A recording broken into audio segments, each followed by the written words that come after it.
Hello friends, welcome to Kannan info Tamil. நம்ம இன்னைக்கு என்ன டாபிக் பார்க்க போறோம் அப்படின்னா ரெண்டு முக்கியமான டிஃபென்ஸ் அப்டேட் இந்த வீடியோல பார்க்க போறோம். முதல் டிஃபென்ஸ் அப்டேட், இந்த மாதத்தோட இறுதியில டிஃபென்ஸ் மினிஸ்டர் திரு ராஜ்நாத் சிங் அவர்கள் அமெரிக்காவுக்கு சுற்றுப்பயணம் போறாரு. இந்த சுற்றுப்பயணம் மிகவும் ஒரு முக்கியமான விஷயம் அப்படின்னு டிஃபென்ஸ் எக்ஸ்பர்ட் சொல்றாங்க.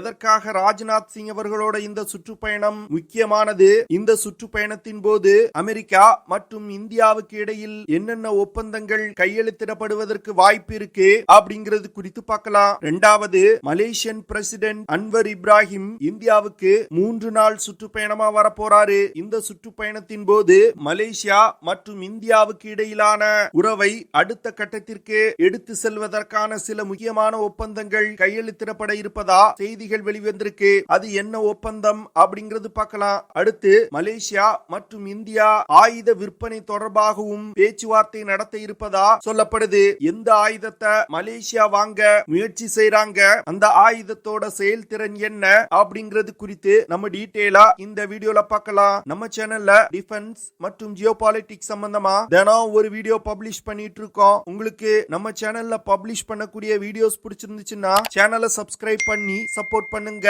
நீங்க பண்ற ஒவ்வொரு சப்ஸ்கிரிப்ஷனும் எனக்கு அடுத்தடுத்த வீடியோஸ் போடுறதுக்கு ஒரு மோட்டிவேஷனா இருக்கும். சமீபத்துல ஜியோபாலிட்டிக்ஸ் மற்றும் செக்யூரிட்டி அஃபேர் தொடர்பா கட்டுரைகள் எழுதக்கூடிய யுசானாஸ் பவுண்டேஷனோட சிஇஓ அபினவ் பாண்டியா இந்தியாவுக்கு ஒரு பேட்டி கொடுத்திருந்தாரு. இந்த பேட்டியில அமெரிக்காவின் ஜிஇ நிறுவனம் தேஜஸ் MK-1A விமானத்திற்கு தேவையான ஜிஇ F404 இன்ஜினை சரியான நேரத்துல சப்ளை செய்யாததற்கு பின்னாடி அமெரிக்காவுடைய ஒரு மிகப்பெரிய அரசியல் இருப்பதா அவர் சொல்லியிருக்காரு. அதாவது தேஜஸ் MK-1A விமானங்கள் இந்திய விமானப்படையோட ஃபியூச்சருக்கு ரொம்பவும் முக்கியமான விமானமா பார்க்கப்படுது. அவ்வளவு முக்கியமான ஒரு விமானத்திற்கு தேவையான இன்ஜினை இந்தியாவுக்கு சப்ளை செய்யாம விட்டா இந்திய விமானப்படையோட வலிமை மிகப்பெரிய அளவுல குறையும். இதன் காரணமா இந்த விஷயத்தை இந்தியாவின் எதிரி நாடுகள் அட்வான்டேஜ் எடுப்பாங்க அப்படின்னு அமெரிக்கா நினைக்கிறாங்க. அமெரிக்கா எப்பொழுதுமே இந்தியா ஒரு ஸ்திரத்தன்மையோடு இருக்கணும் அப்படிங்கறத விரும்ப மாட்டாங்க அப்படின்னு அபினவ் பாண்டியா சொல்றாரு. அமெரிக்கா தேஜஸ் MK-1A விமானத்திற்கு தேவையான ஜிஇ F404 இன்ஜினை சப்ளை செய்யாததற்கு தற்போது உலகத்துல நடந்து வரும் பல பிரச்சனைகள் காரணமா விமான இன்ஜினை தயாரிக்கக்கூடிய சப்ளை செயின்ல பாதிப்பு ஏற்பட்டிருப்பதா அவங்க சொல்றாங்க. ஜிஇ நிறுவனத்திடம் இந்தியா இழப்பு தொகை கேட்க முடியாது. ஏன்னா ஜிஇ நிறுவனம் முன்கூட்டியே இந்தியாவிடம் GE F404 engine supply delay ஆகும் அப்படிங்கிற விஷயத்தை சொல்லிட்டாங்க. அதனால இந்தியாவால அமெரிக்கா இன்ஜின் சப்ளை செய்வதற்கு காத்திருக்க மட்டுமே செய்ய முடியும். கிட்டத்தட்ட 11 மாதங்கள் தேஜஸ் MK-1A விமானத்தோட சப்ளை டிலே ஆக போகுது. அபினவ் பாண்டியா போன்றே இந்தியாவை சேர்ந்த சில டிஃபென்ஸ் எக்ஸ்பர்ட்ஸ் அமெரிக்காவோட இந்த இன்ஜின் டிலேக்கு காரணம் அமெரிக்கா செய்யக்கூடிய அரசியலா இருக்கலாம் அப்படின்னு சந்தேகங்களை தெரிவிச்சு வர்றாங்க. அமெரிக்கா மீது குற்றம் சுமத்துவதற்கு தற்போதைய நிலையில ஆதாரங்கள் பெரிய அளவுல இல்லனாலும் வரும் நாட்கள்ல அமெரிக்கா உண்மையில அரசியல் செஞ்சிருந்தா கண்டிப்பா விஷயங்கள் வெளிவரும். அப்படி வந்தா இந்தியா மற்றும் அமெரிக்காவுக்கு இடையிலான ராணுவ ரீதியிலான உறவுல மிகப்பெரிய பின்னடைவை ஏற்படுத்தும். இது போன்ற ஒரு முக்கியமான சூழ்நிலையில இந்தியன் டிஃபென்ஸ் மினிஸ்டர் திரு ராஜ்நாத் சிங் அவர்கள் அமெரிக்காவுக்கு சுற்றுப்பயணம் போறாரு. இந்த மாதத்தோட இறுதியில திரு ராஜ்நாத் சிங் அவர்கள் அமெரிக்காவுக்கு போறாரு. இந்த சுற்றுப்பயணத்தின் போது தேஜஸ் MK-1A விமானத்தோட இன்ஜின் டிலே குறித்து அவர் பேச இருப்பதா தற்போது செய்திகள் வெளிவந்திருக்கு. திரு ராஜ்நாத் சிங் அவர்களோட சுற்றுப்பயணத்தின் போது MQ-9B ட்ரோன்ஸ் மற்றும் ஜிஇ F414 இன்ஜினை இந்தியாவில் தயாரிப்பதற்கான ஒப்பந்தங்கள் இறுதி செய்யப்பட வாய்ப்பு இருப்பதா டிஃபென்ஸ் எக்ஸ்பர்ட் சொல்றாங்க.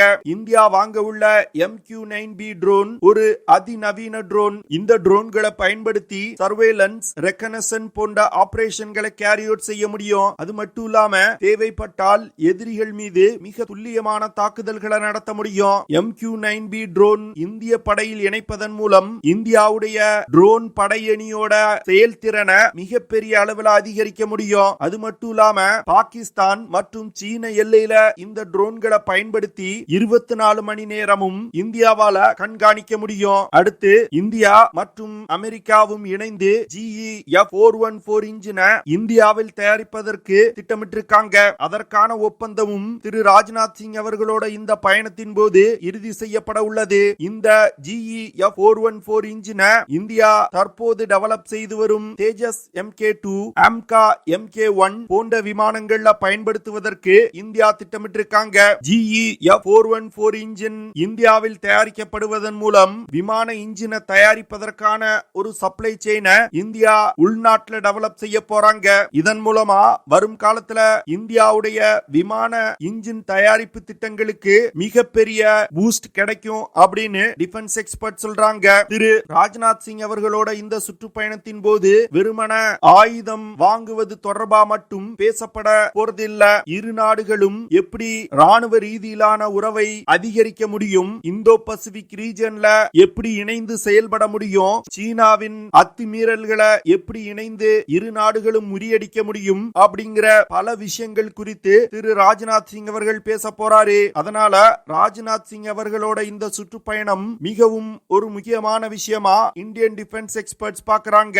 அடுத்து Malaysian prime minister Anwar Ibrahim ஒரு 3 நாள் சுற்றுப்பயணமா இந்தியாவுக்கு வந்திருக்காரு. அவரது இந்த சுற்றுப்பயணத்தின் போது இந்தியா மற்றும் மலேசியாவுக்கு இடையிலான உறவை அடுத்த கட்டத்திற்கு எடுத்து செல்வதற்கு பல முக்கியமான ஒப்பந்தங்கள் கையெழுத்திடப்பட இருப்பதா செய்திகள் வெளிவந்திருக்கு. குறிப்பா இந்தியர்களை மலேசியால பணியமர்த்தும் போது என்ன விஷயங்களை ஃபாலோ செய்யணும் அப்படிங்கிறதுக்கு ஒரு ஒப்பந்தத்தை இரு நாடுகளும் கையெழுத்திட போறாங்க. சில வருடங்களுக்கு முன்பு மலேசியால மகாதீர் முகமது பிரைம் மினிஸ்டரா இருக்கும் பொழுது இரு நாடுகளுக்கும் இடையிலான உறவுகள் மோசமான நிலையில் இருந்துச்சு. ஆனா தற்போது திரு அன்வர் இப்ராஹிம் பதவியேற்ற பிறகு இந்தியா மற்றும் மலேசியாவுக்கு இடையிலான உறவுகள் மிகப்பெரிய அளவுல வளர்ச்சி அடைஞ்சிருக்கு. திரு நரேந்திர மோடி அவர்கள் மலேசியாவுக்கு 2015 சுற்றுப்பயணம் சென்றிருக்கும் பொழுது இரு நாடுகளுக்கும் இடையே ஸ்ட்ராட்டஜிக் பார்ட்னர்ஷிப் ஒப்பந்தம் கையெழுத்திடப்பட்டது. இதனைத் தொடர்ந்து இரு நாடுகளுக்கும் இடையிலான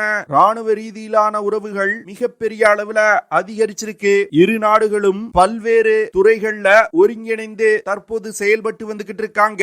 இந்திய மலேசிய உறவை பொறுத்தமட்டில் வர்த்தக ரீதியில இந்தியா மலேசியாவோட 13வது லார்ஜஸ்ட் ட்ரேட் பார்ட்னர். அதுவே இந்தியாவை பொறுத்தமட்டில் மலேசியா 10வது லார்ஜஸ்ட் ட்ரேட் பார்ட்னரா இருக்காங்க.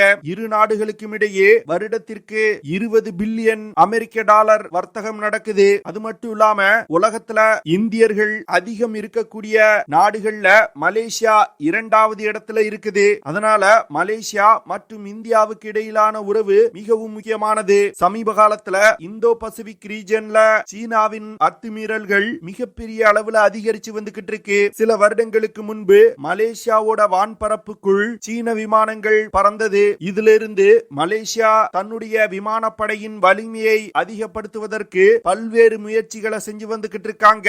இந்த சூழ்நிலையில மலேசியா இந்தியாவின் ஏர் லான்ச் பிரம்மோஸ் மிசைல்களை வாங்குவதற்கு விருப்பம் தெரிவிச்சிருக்காங்க. இதற்கான பேச்சுவார்த்தைகளும் தற்போது அன்வர் இப்ராஹிமோட இந்த சுற்றுப்பயணத்தின் போது நடத்தப்படுவதற்கு வாய்ப்பு இருக்கு. ராயல் மலேசியன் ஏர்போர்ஸ் பிரம்மோஸ் மிசைலோட ஏர் லான்ச் குரூஸ் மிசைல வாங்கி தங்கள் விமானப்படையில இணைச்சாங்கன்னா மலேசிய விமானப்படையோட தாக்கும் திறனை மிகப்பெரிய அளவுல அதிகரிக்கும். மலேசிய விமானப்படை இந்திய விமானப்படை போன்று சூகோய் 30 MKM விமானங்களை இயக்குறாங்க. அதனால மிக எளிதா பிரம்மோஸ் மிசைல்களை மலேசிய விமானத்துல இணைக்க முடியும். பிரம்மோஸ் மிசைல்னால 290 கிலோமீட்டர் தூரத்துல உள்ள இலக்குகளை மிக துல்லியமா தாக்க முடியும். கிட்டத்தட்ட மாக் 3 அப்படிங்கிற வேகத்துல பறந்து சென்று இலக்கை தாக்க முடியும். அதாவது ஒலியின் வேகத்தை விட 3 மடங்கு வேகமா சென்று இலக்கை தாக்க முடியும். பிரம்மோஸ் மிசைல் 2.5 டன் எடை கொண்டது. இதனால இந்த மிசைலை பயன்படுத்தி ஒரு தாக்குதல் நடத்தும் பொழுது எதிரிகளுக்கு பலத்த சேதத்தை ஏற்படுத்த முடியும். பிரம்மோஸ் மிசைல சூகோய் 30 விமானத்துல இணைப்பதற்கு சூகோய் விமானத்தோட ஏர் ஃப்ரேம்ல சில அப்கிரேடுகளை செய்ய வேண்டியது இருக்கும். அதற்கு ஹிந்துஸ்தான் aeronautics லிமிடெட் நிறுவனம் மலேசியாவுக்கு உதவி செய்வாங்க.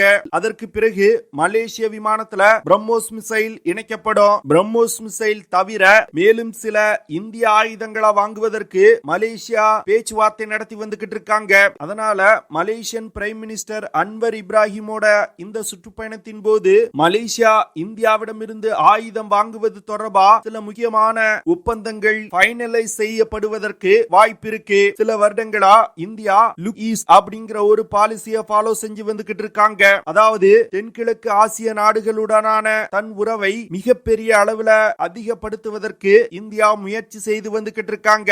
மலேசியா தென்கிழக்கு ஆசிய நாடுகள்ல மிகவும் ஒரு முக்கியமான நாடு. இந்தியாவுடைய மிகவும் நெருங்கிய நட்பு நாடா இருக்காங்க. மலேசியன் பிரைம் மினிஸ்டரோட இந்த சுற்றுப்பயணம் இரு நாடுகளுக்கும் இடையிலான உறவை அடுத்த கட்டத்திற்கு எடுத்து செல்லும் அப்படின்னு டிஃபென்ஸ் எக்ஸ்பர்ட் சொல்றாங்க. ஓகே ஃப்ரெண்ட்ஸ், நம்ம வீடியோவோட நிறைய பகுதிக்கு வந்துட்டோம். இதெல்லாம் தான் நான் உங்ககிட்ட ஷேர் பண்ணணும் அப்படின்னு நினைச்ச விஷயங்கள். ஐ ஹோப் நான் ஷேர் பண்ண விஷயங்கள் உங்களுக்கு பிடிச்சிருக்கும் நினைக்கிறேன். அப்படி பிடிச்சிருந்துச்சுன்னா ஷேர் பண்ணுங்க, லைக் பண்ணுங்க, கமெண்ட் பண்ணுங்க. மறக்காம நம்ம சேனலுக்கு சப்ஸ்கிரைப் பண்ணுங்க. அப்படியே அந்த பெல் நோட்டிபிகேஷனை கிளிக் பண்ணி ஆல்ங்கிற ஆப்ஷனை எனேபிள் பண்ணிக்கங்க. See you in the next video. Jai Hind.